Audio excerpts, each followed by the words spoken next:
വളരെ സവിശേഷമായ രണ്ട് ആഘോഷങ്ങളുടെ വസ്തുതകളുടെ അടിത്തറകളില്ലാത്ത രണ്ട് ആഘോഷങ്ങളുടെ പൊലിമയിലാണ് ഇന്ന് കേരളം മുന്നോട്ട് പോകുന്നത്. ഒരു ഭാഗത്ത് മീലാദ് ഷരീഫ് അല്ലെങ്കിൽ നബിദിനം, പ്രവാചക സ്നേഹത്തിന്റെ വ്യത്യസ്തമായ ഭാവങ്ങൾ, പ്രവാചക സ്നേഹത്തിൽ ആരാണ് മുൻപിൽ എന്ന മത്സരബുദ്ധിയുള്ള ആഘോഷങ്ങൾ മുസ്ലിം സമുദായത്തിലെ സംഘടനകളും സ്ഥാപനങ്ങളും വ്യക്തികളുമൊക്കെ ഏറ്റെടുത്തുകൊണ്ടിരിക്കുകയാണ്. മറ്റൊരു ഭാഗത്ത് ഓണാഘോഷം, ഓണം ആഘോഷിക്കുന്ന സ്ഥാപനങ്ങൾ, അതിൽ തന്നെ വിശേഷിച്ച് മുസ്ലിം സ്ഥാപനങ്ങൾ, മുസ്ലിം ഗ്രൂപ്പുകൾ എന്തോ വലിയ മതേതരത്വത്തിന്റെ സർട്ടിഫിക്കറ്റാണ് ഓണാഘോഷം എന്ന തലത്തിലേക്ക് ആഘോഷിച്ചു കൊണ്ടിരിക്കുന്നു. രണ്ട് സംഗതികളും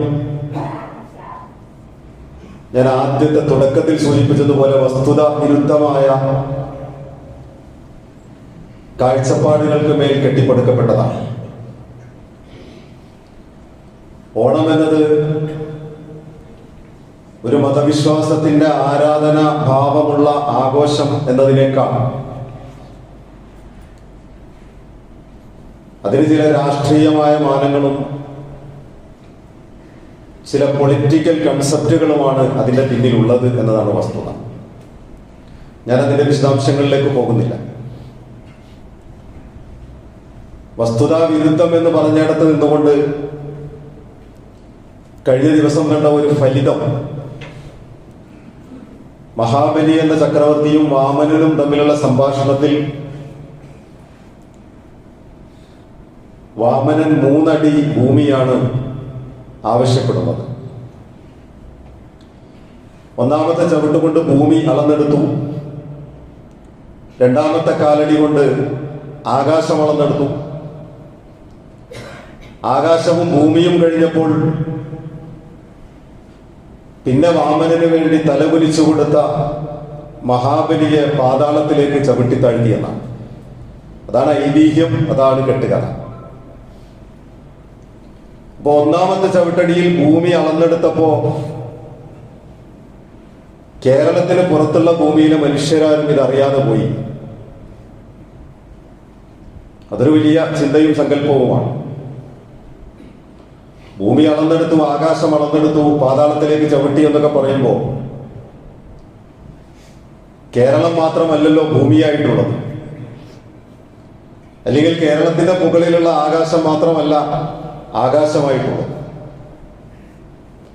അപ്പൊ കേരളത്തിന്റെ ഒരു സാംസ്കാരിക പ്രതലത്തിൽ മാത്രം ഒതുങ്ങി നിൽക്കുന്ന ചില കെട്ടുകഥകൾ,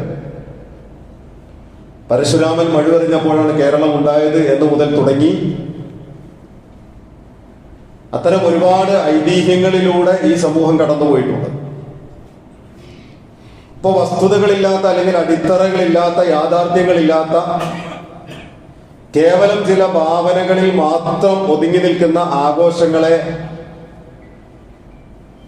എത്ര പെട്ടെന്നാണ് മനുഷ്യർക്കിടയിൽ മതിൽക്കെട്ടുകളാക്കി മാറ്റാൻ കഴിഞ്ഞത് എന്ന ഒരു സാംസ്കാരിക പഠനമുണ്ട്. ആഘോഷിക്കുന്നവനും ആഘോഷിക്കാത്തവനും തമ്മിലുള്ള അന്തരം, അത് ദേശസ്നേഹത്തിന്റെയും മതേതരത്വത്തിന്റെയും പ്രതീകമായി മാറുക. ആഘോഷിക്കാത്തവരെ എല്ലാം തീവ്ര സങ്കല്പങ്ങളും തീവ്ര കാഴ്ചപ്പാടുകളുമുള്ള ആളുകളാണ് എന്ന ഭയപ്പാടോടുകൂടി രൂപപ്പെടുത്തിയെടുക്കുക. ഇത് യഥാർത്ഥത്തിൽ നമ്മുടെ സാംസ്കാരിക മണ്ഡലത്തിന് സംഭവിച്ച ഒരു വലിയ പരിക്കാണ് എന്ന് സാന്ദർഭികമായി ഓർമ്മിപ്പിച്ചുകൊണ്ട് ആ വിഷയം ഞാൻ അവിടെ അവസാനിപ്പിക്കുന്നു. ഇനി മറ്റൊന്ന് നബിദിനമാണ്. അല്ലാഹു സുബ്ഹാനഹു വ തആല വിശുദ്ധ ഖുർആൻ സൂറ അൽ അഹ്സാബിൽ 45-46 ആയത്തുകളാണ് ഞാനിവിടെ പാരായണം ചെയ്തത്. അല്ലാഹു സുബ്ഹാനഹു വ തആല അവന്റെ ദൂതൻ പ്രവാചകൻ സല്ലല്ലാഹു അലൈഹി വസല്ലമയെ പ്രവാചകനായി തെരഞ്ഞെടുക്കുമ്പോൾ എന്തിനു വേണ്ടിയാണ് ഒരു പ്രവാചകനെ തെരഞ്ഞെടുത്തത് എന്ന കൃത്യമായ ഒരു ബോധ്യപ്പെടുത്തലുണ്ട്.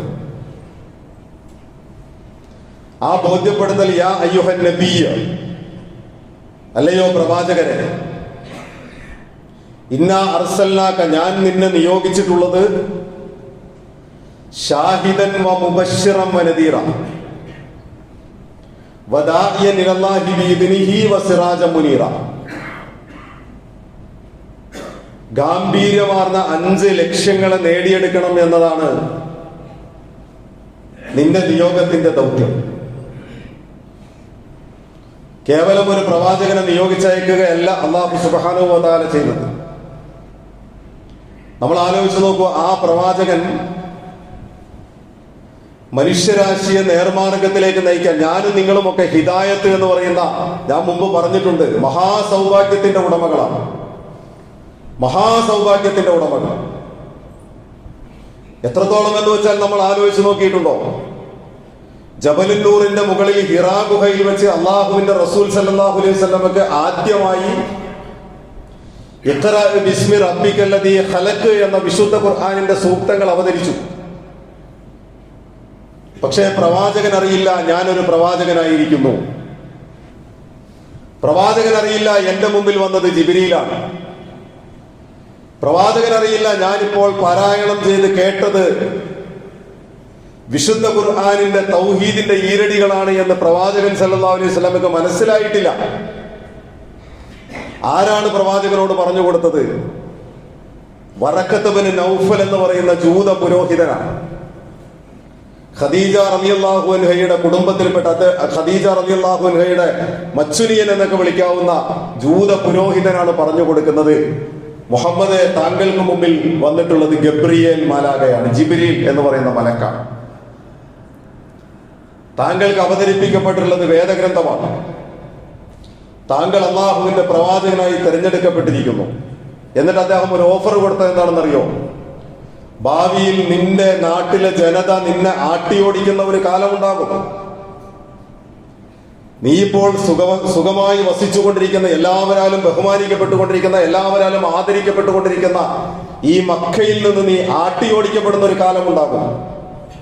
അങ്ങനെ സംഭവിക്കുമോ? പ്രവാചകന്റെ മറുചോദ്യമാണ്. അങ്ങനെ സംഭവിക്കുമോ? എന്നെ അൽ അമീൻ എന്ന് വിളിക്കുന്ന ഈ ജനത, എന്നെ വല്ലാതെ സ്നേഹിക്കുന്ന എന്റെ കുടുംബം എന്നെ ആട്ടിയോടിക്കുമോ? അദ്ദേഹം പറഞ്ഞു, തീർച്ചയായും അങ്ങനെ സംഭവിക്കും. അന്ന് ഞാൻ ജീവിച്ചിരിപ്പുണ്ടെങ്കിൽ നിനക്ക് ഞാൻ അഭയം തന്നിരിക്കും. പക്ഷെ വറഖത്ത് ബിൻ നൗഫൽ അശ്ഹദു അല്ലാ ഇലാഹ ഇല്ലല്ലാഹ് വ അശ്ഹദു അന്ന മുഹമ്മദൻ റസൂലുള്ളാഹ് പറഞ്ഞു. ഏകനായ അള്ളാഹുവിനെയും പ്രവാചകനെയും സാക്ഷ്യപ്പെടുത്തിയിട്ട് ഇസ്ലാമിന്റെ വെള്ളി വെളിച്ചത്തിലേക്ക്, ഹിദായത്തിലേക്ക് വന്നോ? നീ പ്രവാചകനാണ്, നിന്റെ മുമ്പിൽ വന്നത് ജിബ്രീലാണ്, നിനക്ക് അവതരിപ്പിക്കപ്പെട്ടത് വേദഗ്രന്ഥമാണ് എന്ന് അറിയിച്ചു കൊടുത്ത വറഖത്ത് ബിൻ നൗഫലിന് കിട്ടാത്ത ഹിദായത്ത്, സൗഭാഗ്യമാണ് ആർക്ക് കിട്ടിയത്? പ്രിയമുള്ളവരെ, നമുക്ക് കിട്ടിയത്. അപ്പോൾ ആ ഹിദായത്തിന്റെ മാർഗവുമായി കടന്നു വന്ന അള്ളാഹുവിന്റെ റസൂൽ, യാ അയ്യുഹൻ നബി, അല്ലയോ പ്രവാചകരെ, ഇന്നാ അർസൽനാക, ഞാൻ നിന്നെ നിയോഗിച്ചിട്ടുള്ളത് ഷാഹിദൻ വ മുബശ്ശിറൻ വ നദീറ. ഒറ്റ വാക്കിൽ പറഞ്ഞാൽ ജനങ്ങൾക്ക് സാക്ഷിയാകണം. ലോകത്ത് നിങ്ങൾ ജീവിച്ചിരിപ്പുണ്ട് എന്നതിന് അടയാളം ഉണ്ടാകണം. ലോകത്ത് ഉമ്മത്ത് മുസ്ലിമ അവരുടെ ദൗത്യ നിർവഹണത്തിന്റെ ഭാഗമായിട്ട് സജീവരായി നിലനിൽക്കുന്നു എന്നതിന് സാക്ഷ്യപ്പെടുത്താൻ കഴിയണം. ഷാഹിദ വ മുബശ്ശിറൻ, സന്തോഷ വാർത്ത അറിയിക്കണം. ആരെക്കുറിച്ച്? പരലോക ജീവിതത്തിന്റെ മഹാസൗഭാഗ്യത്തെ കുറിച്ച് സന്തോഷ വാർത്ത അറിയിക്കണം. അണിഞ്ഞൊരുങ്ങി നിൽക്കുന്ന സ്വർഗത്തെ കുറിച്ച് സന്തോഷ വാർത്ത അറിയിക്കണം. നമ്മൾ ഈ നബിദിനത്തെ കുറിച്ച് കേട്ടില്ലേ? നബിദിനം ആഘോഷിക്കണം എന്ന് പറയുന്ന ആളുകൾ ഏറ്റവും കൂടുതൽ വൈകാരികമായി പറഞ്ഞു വെച്ച ഹദീസ് എന്താണെന്നറിയോ? ഞാൻ ഹദീസിനെ നിഷേധിക്കുകയല്ല. ഹദീസ് എന്താണെന്നറിയോ? അബൂലഹബിന് എല്ലാ തിങ്കളാഴ്ചയും അല്ലാഹു സുബ്ഹാനഹു വ തആല നരകത്തിൽ ശുദ്ധമായ പാനീയം കൊടുക്കും. എന്താ കാരണം? അള്ളാഹുവിന്റെ റസൂൽ സല്ലല്ലാഹു അലൈഹി വസല്ലം ജനിച്ച ആ ദിവസം സന്തോഷം കൊണ്ട് ഒരു അടിമയെ മോചിപ്പിച്ചു. ആമിന ബീവി അള്ളാഹുവിന്റെ റസൂലിന് അഥവാ മുഹമ്മദ് എന്ന് പറയുന്ന ഈ കുട്ടിയെ പ്രസവിച്ച ദിവസം അബൂലഹബ് തന്റെ സഹോദര പുത്രൻ അഥവാ അബ്ദുള്ള, മരണപ്പെട്ടു പോയ അബ്ദുള്ളക്ക് ഒരു ആൺകുട്ടി ജനിച്ചിരിക്കുന്നു. ആ സന്തോഷം കൊണ്ട് അബൂലഹബ് ഒരു അടിമയെ മോചിപ്പിച്ചു. ആ അടിമയെ മോചിപ്പിച്ച ആനുകൂല്യം പരിഗണിച്ചിട്ട് അല്ലാഹു സുബ്ഹാനഹു വ തആല നരകത്തിൽ എല്ലാ തിങ്കളാഴ്ചയും അബൂലഹബിന് ശുദ്ധമായ പാനീയം കൊടുക്കും. എന്റെ പ്രിയമുള്ളവരെ, നമ്മൾ ആലോചിച്ചു, നമ്മൾ നരകത്തിലെ ശുദ്ധമായ പാനീയത്തെയാണോ നമ്മൾ മാതൃകയാക്കുന്നത്? നമ്മൾ ഹൗദുൽ കൗസറിന്റെ പാനീയം സ്വപ്നം കാണുന്നവരല്ലേ? ഹബീബായ റസൂൽ തിരുമേനി സല്ലല്ലാഹു അലൈഹി വസല്ലമയുടെ കൈകളിൽ നിന്ന് ഹൗദുൽ കൗസറിന്റെ പാനീയം കുടിച്ചിട്ട് ഇനി ഒരിക്കലും ദാഹിക്കാത്ത സ്വർഗീയ ആരാമങ്ങളിൽ വിരാജിക്കണമെന്ന് ആഗ്രഹിക്കുന്ന, കൊതിക്കുന്ന, സ്വപ്നം കാണുന്ന ഉമ്മത്ത് മുസ്ലിമൊക്കെ ഉണ്ടോ നരകത്തിൽ തിങ്കളാഴ്ച വെള്ളം കൊടുക്കുന്ന അബൂലഹബിന്റെ കഥ പറയാൻ? ഏത് അബൂലഹബാണെന്ന് കൂടി അറിയണം കേട്ടോ. അല്ലാഹുവിന്റെ റസൂൽ ആദ്യമായിട്ട് കയറി സഫാ കുന്നിന്റെ മുകളിൽ കയറി നിന്നപ്പോ തബ്ബല്ലക യാ മുഹമ്മദ് അലിഹാദ ജമാഅത്താനെന്ന് ചോദിച്ചില്ലേ? മുഹമ്മദ് നിനക്ക് നാശം. ഇത് പറയാനാണ് നീ ഞങ്ങൾ ഇവിടെ ഒരുമിച്ച് കൂട്ടിയത്? എല്ലാവരെയും ആട്ടി ഓടിച്ചു അബൂലഹബ്. ആട്ടി ഓടിച്ചു എന്ന് മാത്രമല്ല, ആ സഫാ കുന്നിന്റെ താഴ്വരയിൽ നിന്നിട്ട് അബൂലഹബ് പറഞ്ഞ വേറൊരു വാക്കുകൂടിയുണ്ട്. പലപ്പോഴും അത് പറയാറില്ല. അബൂലഹബ് പറഞ്ഞ വാക്ക് എന്താണെന്നറിയോ? ഇനി മുഹമ്മദ് എങ്ങാനും പറയുന്നത് സത്യമാണെങ്കിൽ, ഇനി മുഹമ്മദ് എങ്ങാനും പറയുന്നത് സത്യമാണെങ്കിൽ എന്റെ സമ്പത്തും സന്താനങ്ങളും പണയപ്പെടുത്തിയാലും കുഴപ്പമില്ല, ഞാൻ രക്ഷപ്പെടും. അതിനു മാത്രം സമ്പത്തുണ്ട്, സന്താനങ്ങളും ഉണ്ട്. അപ്പൊ മുഹമ്മദ് പറയുന്നത് എല്ലാവരും ആട്ടി ഓടിച്ചു മുഹമ്മദിന്റെ മുമ്പിൽ നിന്ന്. എന്നിട്ട് മാറി എന്ന് പറഞ്ഞ വാക്കാണ് എന്ത്? ഇനി മുഹമ്മദ് പറയുന്നത് എങ്ങാനും സത്യമാണെങ്കിൽ എന്റെ സമ്പത്തും സന്താനങ്ങളും കൊടുത്തിട്ടാണെങ്കിലും ഞാൻ രക്ഷപ്പെടും. അതുകൊണ്ടാണ് വിശുദ്ധ ഖുർആൻ പറഞ്ഞത് മാ അഗ്ന അൻഹു മാലുഹു വമാ കസബു. വെറുതെ പറഞ്ഞല്ല, അത് അവന്റെ സമ്പത്തും സന്താനങ്ങളും ഒന്നും അവന് പ്രയോജനം ചെയ്തില്ല. അവന്റെ ഈ വാക്കിന് അപ്പൊ തന്നെ മറുപടി കൊടുത്തു വിശുദ്ധ ഖുർആൻ. അത് ഇങ്ങനെ വെല്ലുവിളിച്ചതുകൊണ്ട് കൂടിയാണ്. അപ്പൊ ആ അബൂലഹബിന് തിങ്കളാഴ്ച ദിവസം നരകത്തിൽ കിട്ടുന്ന വെള്ളത്തെ കുറിച്ച് പറഞ്ഞിട്ട് അവിടെ എന്ത് സ്വപ്നമാണ് പ്രിയമുള്ളവരെ നമുക്കുള്ളത്? ഞാൻ പറഞ്ഞില്ലേ, ഹൗദുൽ കൗസറിൽ നിന്നുള്ള പാനീയമല്ലേ നമ്മൾ ആഗ്രഹിക്കുന്നത്? ആ സ്വർഗത്തെ സ്വപ്നം കണ്ടുകൊണ്ട് മുന്നോട്ട് പോകുന്ന വിശ്വാസിയെ സംബന്ധിച്ച് അള്ളാഹുവിന്റെ റസൂൽ ഒരു നന്മയും പഠിപ്പിക്കാതെ വിട്ടിട്ടില്ല, ഒരു തിന്മയും തടയാതെ വിട്ടിട്ടില്ല. മഹാനായ ഇമാം മാലിക് റഹ്മത്തുള്ളാഹി അലൈഹി പറയുന്ന ഒരു വാക്കുണ്ട്, മൻ ഇബ്തദഅ ഫിൽ ഇസ്ലാമി ബിദ്അതൻ യറാഹ ഹസന. ആരെങ്കിലും ഒരു മനുഷ്യൻ അള്ളാഹുവിന്റെ ദീനിൽ ഇല്ലാത്ത ആരാധനാഭാവമുള്ള, പ്രാർത്ഥനാഭാവമുള്ള, അള്ളാഹുവിൽ നിന്ന് പ്രതിഫലം ആഗ്രഹിക്കാൻ കഴിയുന്ന ഏതെങ്കിലും ഒരു കാര്യം പുതിയതായിട്ട് ആരെങ്കിലും ചേർത്താൽ, എന്തെങ്കിലും ഒരു സംഗതിയെ കുറിച്ചല്ല, പാലം പണിയുന്നതും കെട്ടിടം പണിയുന്നതും റോഡ് പണിയുന്നതുമായ അതൊന്നും ബിദ്അത്തല്ല. അല്ലെങ്കിൽ അതുപോലുള്ള ഒരുപാട് പുതിയ സംഗതികൾ കാലഘട്ടത്തിനനുസരിച്ച് വരും, അതൊന്നും ബിദ്അത്തല്ല. പക്ഷെ ആചാരങ്ങളിൽ, അനുഷ്ഠാനങ്ങളിൽ ആരാധനാഭാവമുള്ള, പ്രാർത്ഥനകളുടെ മുഖച്ഛായയുള്ള ചില സംഗതികൾ ആരെങ്കിലും കൂട്ടിച്ചേർത്താൽ യറാഹ ഹസന, ചിലപ്പോൾ അത് നല്ലതാണ് എന്ന് തോന്നും, കാഴ്ചയിൽ നല്ലതല്ലേ, അങ്ങനെയുള്ള പലതിനും നമ്മൾ ന്യായീകരിക്കാം. പക്ഷെ അദ്ദേഹം പറയുന്നു അങ്ങനെ നല്ലതാണ് എന്ന് തോന്നുന്ന ഫഖദ് സഇമ അന്ന മുഹമ്മദൻ സല്ലല്ലാഹു അലൈഹി വസല്ലം ഖാന റിസാല. അങ്ങനെ ഈ പുതിയതായിട്ട് കൊണ്ടുവന്ന മനുഷ്യൻ മനസ്സിലാക്കിയത് എന്താണെന്നറിയോ? അള്ളാഹുവിന്റെ റസൂലിന്റെ റിസാലത്തിൽ വഞ്ചന കാണിച്ചു എന്ന്. അള്ളാഹുവിന്റെ റസൂൽ വഞ്ചന കാണിച്ചിട്ടുണ്ടോ? അള്ളാഹുവിന്റെ റസൂൽ എന്തെങ്കിലും പഠിപ്പിക്കാതെ വിട്ടോ? ഏതെങ്കിലും തിന്മകളെ തടയാതെ വിട്ടോ? അപ്പൊ ഏതെങ്കിലും ഒരു പുതിയ സംഗതി ആരെങ്കിലും, അത് പറയുന്ന മനുഷ്യന്റെ താടിയുടെ നീളവും തലപ്പാവിന്റെ നീളവും ധരിച്ച വസ്ത്രത്തിന്റെ വെണ്മയുമല്ല, അതാര് പറയുന്നു എന്നുള്ളതല്ല, ആ പറഞ്ഞ മനുഷ്യന്റെ സങ്കല്പം, അദ്ദേഹം അറിഞ്ഞോ അറിയാതെയോ അദ്ദേഹത്തിന്റെ സങ്കല്പം എന്ന് പറയുന്നത് ഖാന റിസാല, അള്ളാഹുവിന്റെ റസൂൽ സല്ലല്ലാഹു അലൈഹി വസല്ലം റിസാലത്തിൽ വഞ്ചന കാണിച്ചിരിക്കുന്നു, അല്ലെങ്കിൽ പഠിപ്പിക്കേണ്ട എന്തോ പഠിപ്പിക്കാതെ വിട്ടുപോയിരിക്കുന്നു. ആ വിട്ടുപോയതാണ് ഈ മനുഷ്യൻ പഠിപ്പിച്ചത്. അങ്ങനെ ഒരു സങ്കല്പം ഇല്ലല്ലോ. വളരെ കൃത്യമായിട്ട് ഹദീസിലൂടെ റസൂൽ തിരുമേനി സല്ലല്ലാഹു അലൈഹി വസല്ലം ഇന്നൽ ഹലാല ബയ്യിൻ വൽ ഹറാമ ബയ്യിൻ വ ബൈനഹുമാ ഉമൂറുൻ മുസ്തബിഹാത്ത്. ഹലാല് വ്യക്തമാണ്, ഹറാമും വ്യക്തമാണ്. ഹലാല് വ്യക്തമാണ്, ഹറാമും വ്യക്തമാണ്. വബൈനഹുമാ ഉമൂറും മുഷ്തബിഹാത്ത്, അതിന്റെ രണ്ടിന്റെയും ഇടയിൽ ചില സാദൃശ്യമുള്ള കാര്യങ്ങൾ ഉണ്ടാകും. പക്ഷെ ആ സാദൃശ്യമുള്ള കാര്യങ്ങൾ ഏതുപോലെയാണ് എന്ന് ചോദിച്ചാൽ, ഒരു വിശാലമായ മൈതാനിയിൽ മേഞ്ഞു തിന്നുകൊണ്ടിരിക്കുന്ന ആട്ടിൻപറ്റം ആ വിശാലമായ മൈതാനിയുടെ അതിർവരമ്പുകളിൽ പോയി മേഞ്ഞു തിന്നുമ്പോൾ ഏത് നിമിഷവും തൊട്ടപ്പുറത്തെ മറ്റൊരാളുടെ ഉടമസ്ഥതയിലുള്ള തോട്ടത്തിലേക്ക് കൂടി കയറി പോകാൻ സാധ്യതയുണ്ട്. എന്ന് പറഞ്ഞാൽ ആ ആട്ടിൻപറ്റത്തിന് ഹലാലായ ഈ തോട്ടത്തിൽ നിന്ന്, ആ സാദൃശ്യമുള്ളിടത്ത് നിന്ന് ഏത് നിമിഷവും ഹറാമായ തോട്ടത്തിലേക്ക് കടന്നു പോകാം. അതുപോലെയാണ് ഒരു മനുഷ്യൻ ഹലാലിന്റെ അകത്ത് ഒതുങ്ങി നിൽക്കുന്നതും ഹലാലേത് ഹറാമേത് എന്ന് തിരിച്ചറിയാത്ത ഇടത്ത് നില. അപ്പൊ ഈ മുഷ്തബിഹാത്ത് എന്ന് പറയുന്ന സംശയമുള്ള സാദൃശ്യമുള്ള കാര്യങ്ങളിൽ നിന്ന് നിങ്ങൾ വിട്ടു നിൽക്കുക. കുറെ കൂടി വ്യക്തമായി റസൂൽ സല്ലല്ലാഹു അലൈഹി വസല്ലം പറഞ്ഞു, ദഅമാ യുരീബുക ഇലാ മാ ലാ യുരീബുക. നിങ്ങൾക്ക് സംശയമുണ്ടോ, നിങ്ങൾ ഒഴിവാക്കി. സംശയമില്ലാത്തതിനെ നിങ്ങൾ എടുത്തോ. സംശയമുള്ള കാര്യങ്ങളെ നിങ്ങൾ ഒഴിവാക്കിയേക്ക്, എന്നിട്ട് സംശയമില്ലാത്ത കാര്യങ്ങളെ നിങ്ങൾ എടുക്കുക എന്നത് റസൂൽ സല്ലല്ലാഹു അലൈഹി വസല്ലം. ഇനി വിശുദ്ധ ഖുർആൻ കുറെ കൂടി ശക്തമായിട്ട് യാ അയ്യുഹല്ലദീന ആമനു സൂറത്തുൽ നിസായിലെ 59-ാമത്തെ സൂക്തത്തിലൂടെ വിളിക്കുകയാണ്. യാ അയ്യുഹല്ലദീന ആമനു, അല്ലയോ വിശ്വസിച്ചവരെ, അത്തിയുല്ലാഹ വ അത്തിയുർ റസൂൽ, നിങ്ങൾ അള്ളാഹുവിനെയും അള്ളാഹുവിന്റെ റസൂലിനെയും അനുസരിക്കണം. വ ഉലിൽ അംരി മിൻകും, നിങ്ങളുടെ കൈകാര്യകർത്താക്കളെ, നിങ്ങളുടെ നേതാക്കളെയും നിങ്ങൾ അനുസരിക്കണം. ഇത് അമ്രഫിയലാണ് കേട്ടോ, കൽപ്പനക്രിയയാണ്. വിശുദ്ധ ഖുർആൻ നിങ്ങൾ വേണമെങ്കിൽ സ്വീകരിച്ചോ വേണ്ടെങ്കിൽ മാറ്റിവെച്ചോ എന്നുള്ള നിലപാടിലല്ല, നിങ്ങൾ സ്വീകരിക്കാൻ ബാധ്യസ്ഥരാണ്. അത്തിയുല്ലാഹ വ അത്തിയുർ റസൂല, നിങ്ങൾ അള്ളാഹുവിനെ അനുസരിക്കണം, അള്ളാഹുവിന്റെ റസൂലിനെ അനുസരിക്കണം. വ ഉലിൽ അംരി മിൻകും, നിങ്ങളിലെ കൈകാര്യകർത്താക്കളെയും അനുസരിക്കണം. അപ്പൊ നിങ്ങളൊരു വലിയ സമൂഹമാണ്. ആ സമൂഹത്തിൽ ഒരുപാട് ചർച്ചകൾ ഉണ്ടാകും, ഒരുപാട് കാര്യങ്ങൾ ഉണ്ടാകും. ആ കാര്യങ്ങളിൽ പലതിലും അഭിപ്രായ വ്യത്യാസങ്ങൾ ഉണ്ടാകും. കാരണം മനുഷ്യൻ സ്വതന്ത്രമായ ശരീരവും സ്വതന്ത്രമായ തലച്ചോറുമുള്ള ആളുകളാണ്. ഓരോരുത്തർക്കും അവരുടെ ചിന്തയിൽ, ഓരോരുത്തർക്കും അവരുടെ സങ്കല്പത്തിൽ, അവരുടെ നിലപാടുകളിൽ അഭിപ്രായങ്ങൾ ഉണ്ടാവും, കാഴ്ചപ്പാടുകൾ ഉണ്ടാകും. പക്ഷെ ആ കാഴ്ചപ്പാടുകളിൽ ഫൈൻ തനാസഅതും ഫീ ഷൈഇൻ ഫറുദ്ദൂഹു ഇലല്ലാഹി വറസൂൽ,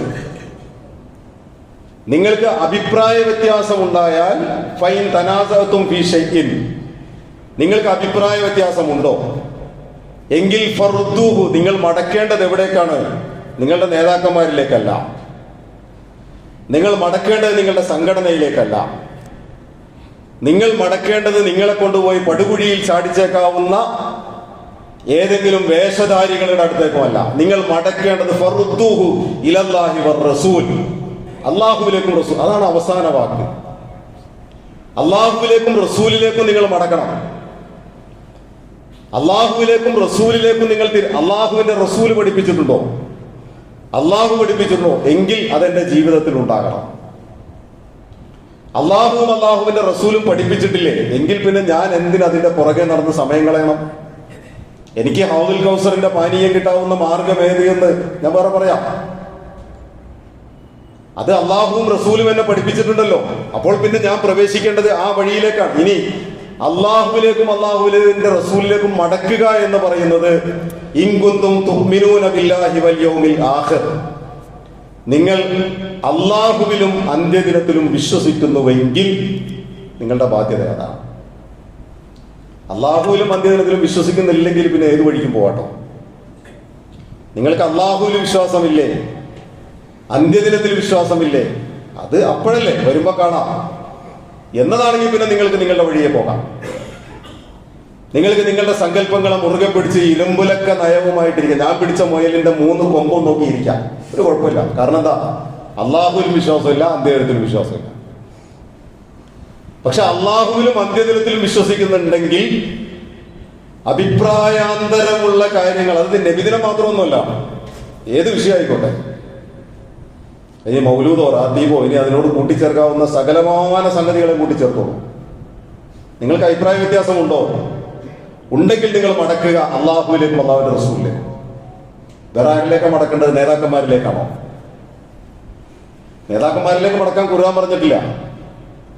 ആരാധനാപരമായ കാര്യങ്ങളൊക്കെ നിങ്ങൾ മടക്കേണ്ടത് അങ്ങടാണ്. പ്രാർത്ഥനാപരമായ കാര്യങ്ങളൊക്കെ മടക്കേണ്ടത് അങ്ങടാണ്. നിങ്ങളുടെ ഭൗതികമായ ജീവിതവുമായി ബന്ധപ്പെട്ട് നിങ്ങൾ വേറെ നോക്കിക്കോ, അത് വിഷയമുള്ള സംഗതിയല്ല. അങ്ങനെയല്ലോ റസൂൽ സല്ലല്ലാഹു അലൈഹി വസല്ലം തന്നെ പറഞ്ഞത്. കൃഷിയുമായി ബന്ധപ്പെട്ടിട്ട് ഈത്തപ്പനയുടെ കുലയിൽ കൃത്രിമമായിട്ട് പരാഗണം നടത്തിയാൽ കൂടുതൽ വിളവുണ്ടാകും, ഞങ്ങൾ അങ്ങനെ ചെയ്തോട്ടെ. എന്തിനാ അങ്ങനെ ചെയ്യുന്നത്? പ്രകൃതിപരമായിട്ട് പരാഗണം നടക്കുന്നുണ്ടല്ലോ.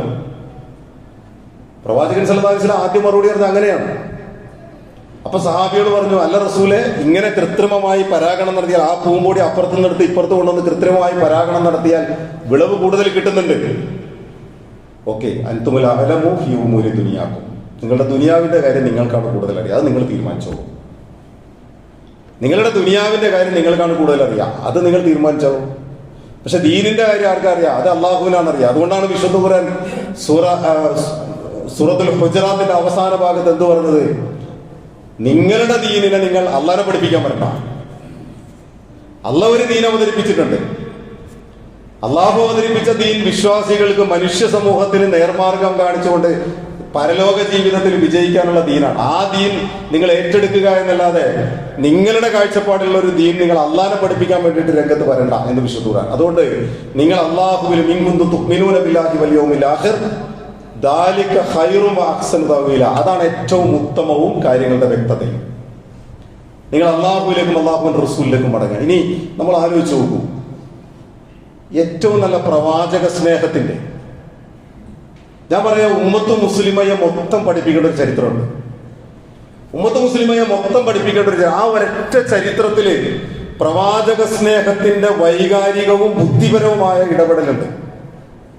ഇപ്പൊ ബിലാൽ റളിയല്ലാഹു അൻഹുവിന്റെ ചരിത്രമാണെങ്കിൽ നമുക്ക് പറയാം. പ്രവാചകന്റെ മരണത്തിന് ശേഷം മദീന വിട്ട് ഓടിപ്പോയ ബിലാൽ ജീവിതത്തിൽ ഒരിക്കലും പിന്നെ മുഹമ്മദ് എന്നുള്ളത് നമസ്കാരത്തിൽ സ്വലാത്ത് ചെല്ലുമ്പോൾ പോലും പൂർത്തിയാക്കാൻ കഴിയാതെ പൊട്ടിക്കരഞ്ഞ ബിലാൽ, ബാങ്ക് വിളിക്കാത്ത ബിലാൽ, അത്രമാത്രം അള്ളാഹുവിന്റെ റസൂലിനെ സ്നേഹിച്ചിട്ടുണ്ട്. ഇമാം മാലിക് റഹ്മത്തുള്ളാഹി അലൈഹി മദീനയുടെ മണ്ണിലൂടെ ചെരുപ്പ് ധരിക്കാതെ നടന്ന മനുഷ്യനാണ്.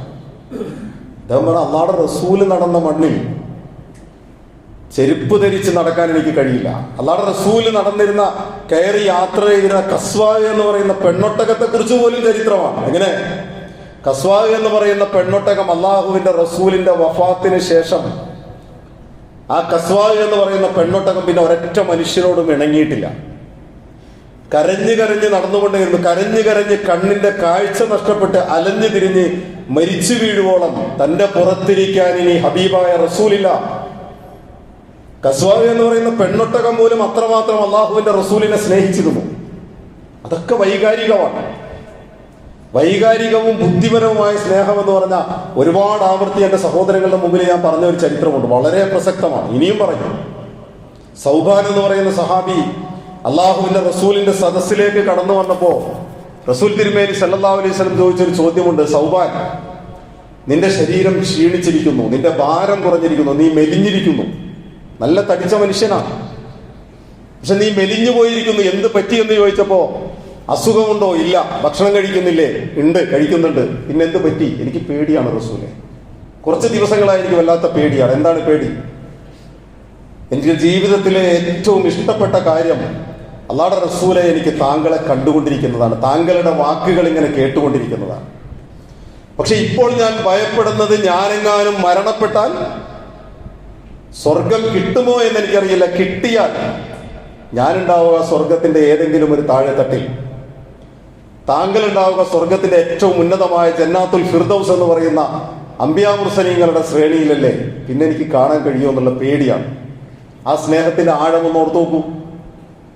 ജീവിച്ചിരിക്കുമ്പോ കൺമുന്നിൽ ഇങ്ങനെ കണ്ടുകൊണ്ടിരിക്കുന്ന റസൂലിനെ ആ കാഴ്ചയിൽ നിന്ന് ആസ്വദിക്കുന്നതിനപ്പുറം മരണത്തിന് ശേഷം എനിക്ക് അള്ളാഹുവിന്റെ റസൂലിനെ കാണാൻ കഴിയുമോ എന്നുള്ള ആദിയും വ്യാധിയുമാണ് ഈ മനുഷ്യന്റെ ശരീരത്തെ ശുഷ്കിച്ചു കളഞ്ഞത് എന്ന് പ്രവാചകൻ സല്ലല്ലാഹു അലൈഹി വസല്ലമയോട് അദ്ദേഹം പറയുമ്പോൾ അള്ളാഹുവിന്റെ റസൂൽ അദ്ദേഹത്തെ ചേർത്ത് പിടിച്ചു. ആ ചേർത്ത് പിടിക്കൽ ഒരു മറുപടിയാണ്. പക്ഷെ ആ മറുപടി പറഞ്ഞത് 7 ആകാശങ്ങൾക്കപ്പുറത്ത് നിന്ന് അള്ളാഹുവിന്റെ മുഖറബായ സയ്യിദുൽ മലായിക അർശിന്റെ ചുവട്ടിൽ നിന്ന് ഭൂമിയിലേക്ക് ഇറങ്ങി വന്നു. ഈ സൗബാൻ എന്ന് പറയുന്ന മനുഷ്യന്റെ മനസ്സിലെ അള്ളാഹുവിന്റെ റസൂലിനോടുള്ള ആ സ്നേഹാതിരേകത്തിന് വിലയിട്ടു. ആ വിലയിട്ടത് സൗബാൻ എന്ന് പറയുന്ന മനുഷ്യനിലൂടെ എന്റെയും നിങ്ങളുടെയും ജീവിതത്തിന് കൂടിയുള്ള വിലയാണ് എന്ന് പ്രിയമുള്ളവർ മനസ്സിലാക്കണം. എന്റെ നിങ്ങളുടെ ജീവിതത്തിന്റെ വിലയാണ്. സൗബാന്റെ മാത്രമല്ല. ആ മറുപടി എന്തായിരുന്നെന്നറിയോ? സൂറത്തു നിസായിലെ 69-ാമത്തെ സൂക്തം. എന്റെ പ്രിയമുള്ളവരെ, സൂറത്തു നിസായിലെ 69-ാമത്തെ സൂക്തം ഉണ്ടല്ലോ, വീട്ടിൽ ചെന്നിട്ട് ഒറ്റയ്ക്കിരുന്നൊന്ന് വായിക്കണം. ഒറ്റയ്ക്കിരുന്ന് വായിക്കണം. എന്നിട്ടൊന്ന് ആലോചിക്കണം, ആ സൂക്തത്തിൽ എന്റെ പൊസിഷൻ എന്താ. ആ സൂക്തം ആകെ പറഞ്ഞത് ഇത്രയേ ഉള്ളൂ: വമൻ യുതിഇല്ലാഹ വറസൂൽ, അള്ളാഹുവിനെയും അള്ളാഹുവിന്റെ റസൂലിനെയും അനുസരിക്കുന്നവൻ ആരാണോ, ഫഉലൈക മഅല്ലദീന അൻഅമല്ലാഹു അലൈഹിം, അവർ നാളെ പരലോകത്ത് മഅല്ലദീന അൻഅമല്ലാഹു അലൈഹിം, അള്ളാഹു അനുഗ്രഹിച്ചവരോടൊപ്പം ഉണ്ടാകും. ഏതനുഗ്രഹിച്ചവർ? മിനൻ നബിയ്യീന വസ്സിദ്ദീഖീന വശുഹദാഇ വസ്വാലിഹീൻ. അള്ളാഹുവിന്റെ അംബിയ മുർസലീങ്ങൾ, ശുഹദാക്കൾ, സിദ്ദീഖീങ്ങൾ, സ്വാലിഹീങ്ങൾ. ആ സിദ്ദീഖീങ്ങളും ശുഹദാക്കളും സ്വാലിഹീങ്ങളുമുള്ള സ്വർഗത്തിൽ ഇടം കിട്ടുന്ന മനുഷ്യനാരാ? അള്ളാഹുടെ റസൂലിനെ സ്നേഹിച്ച മനുഷ്യനാണ്. ആ സ്നേഹിച്ച സൗബാന് അള്ളാഹുവിന്റെ റസൂല് കൊടുക്കുന്ന, അള്ളാഹു സുബ്ഹാനഹു വ തആല കൊടുക്കുന്ന സയ്യിദുൽ മലായിക മുഖറബായ ജിബ്രീൽ അലൈഹിസ്സലാത്തു വസ്സലാം കൊടുക്കുന്ന മറുപടി, വഹസുന ഉലൈക റഫീഖ, ഇതിനേക്കാളും നല്ല കൂട്ടുകാരെ തരാൻ ആർക്ക് പറ്റും? ഇതല്ലേ പ്രവാചക സ്നേഹം? അതാണ് ഞാൻ പറഞ്ഞത്. ആ ചരിത്രവും ഈ സൂക്തവും ചേർത്ത് വെച്ചിട്ട് ഉമ്മത്ത് മുസ്ലിമയെ പഠിപ്പിക്കണം, നമ്മുടെ കുടുംബാംഗങ്ങളെ പഠിപ്പിക്കണം, നമ്മുടെ ഇണകളെ പഠിപ്പിക്കണം, നമ്മുടെ മക്കളെ പഠിപ്പിക്കണം. സൗബാൻ റളിയല്ലാഹു അൻഹു ആഗ്രഹിച്ച ഒരു സ്വർഗത്തിലെ ഇരിപ്പിടമുണ്ട്. ആ ഇരിപ്പിടം എന്റെയും നിങ്ങളുടെയും ജീവിതത്തിന്റെ ആകത്തുകയാണ്. എന്തിനാ നമ്മൾ ജീവിച്ചത്? എന്തിനാ നമ്മൾ നമസ്കരിച്ചത്? എന്തിനാ നമ്മൾ നോമ്പെടുത്തത്? എന്തിനാ നമ്മൾ ദാനധർമ്മങ്ങൾ ചെയ്തത്? എന്തിനാണ് നമ്മൾ ത്യാഗോജ്വലമായി ഒരുപാട് പ്രയാസങ്ങളിലൂടെ കടന്നുപോയത്? ഓരോ പ്രയാസങ്ങളിൽ നമ്മൾ എന്തിനാ അള്ളാഹുവിന്റെ റഹ്മത്തിലേക്ക് നമ്മൾ ചേർത്ത് വെച്ചിട്ട് അൽഹംദുലില്ലാ എന്ന് പറഞ്ഞത്? ഈ സ്വർഗം സ്വപ്നം കണ്ടിട്ടാണ്. ആ സ്വർഗം ആർക്കുള്ളതാ? അള്ളാഹുവിന്റെ ഹബീബായ റസൂൽ സല്ലല്ലാഹു അലൈഹി വസല്ലമയെ സ്നേഹിക്കുന്നവർക്കുള്ളതാണ്. ആ അഷ്റഫുൽ ഖൽഖ് മുഹമ്മദ് മുസ്തഫ സല്ലല്ലാഹു അലൈഹി വസല്ലം തിരുമേനിയെ സ്നേഹിക്കുന്നതിന്റെ രൂപം, പ്രിയമുള്ളവരെ, നമ്മളെ കാണുന്ന കെട്ടുകാഴ്ചകൾ കൊണ്ട് അലങ്കരിക്കപ്പെട്ട സ്നേഹമല്ല. അതിന് വിശുദ്ധ ഖുർആനിന്റെ പിൻബലമില്ല, അതിന് അള്ളാഹുവിന്റെ റസൂലിന്റെ പിൻബലമില്ല, അതിന് സഹാബാക്കളുടെ പിൻബലമില്ല, അതിന് താബികളുടെയോ താബികളുടെയോ പിൻബലമില്ല. ഹിജ്റ 7 നൂറ്റാണ്ടുകൾക്കപ്പുറം മലിക് മുളഫറിന്റെ പാരമ്പര്യമുണ്ട്. ആ മലിക് മുളഫറിന്റെ പേരിലുള്ള സർട്ടിഫിക്കറ്റും അംഗീകാരവും ഒക്കെയാണ് ഇപ്പോൾ നമ്മുടെ നാട്ടിൽ പലർക്കും കിട്ടിയത്. ഞാൻ അതിൻ്റെ ഒന്നും വിശദാംശങ്ങളിലേക്ക് പോകുന്നില്ല. ഹിജ്റ 3-ാം നൂറ്റാണ്ടിലെ ഫാത്തിമികളുടെ ചരിത്രമാണ്. ഫാത്തിമികളുടെ ചരിത്രത്തിൽ ഫാത്തിമികൾ 5 പേരുടെ ജന്മദിനങ്ങൾ ആഘോഷിക്കാൻ തീരുമാനിക്കുന്നുണ്ട്. ഹിജ്റ 3-ാം നൂറ്റാണ്ടിൽ, അഥവാ അള്ളാഹുവിന്റെ റസൂലിന്റെ വഫാത്തിന് ശേഷം 300 വർഷം കഴിഞ്ഞതിന് ശേഷം ഫാത്തിമികൾ 5 പേരുടെ ജന്മദിനം ആഘോഷിക്കാൻ തീരുമാനിച്ചു. അള്ളാഹുവിന്റെ റസൂൽ സല്ലല്ലാഹു അലൈഹി വസല്ലം, അലി ഇബ്നു അബീ ത്വാലിബ് റളിയല്ലാഹു അൻഹു, ഹസൻ റളിയല്ലാഹു അൻഹു, ഹുസൈൻ റളിയല്ലാഹു അൻഹു, അതുപോലെ തന്നെ ഖിലാഫത്തിന്റെയും.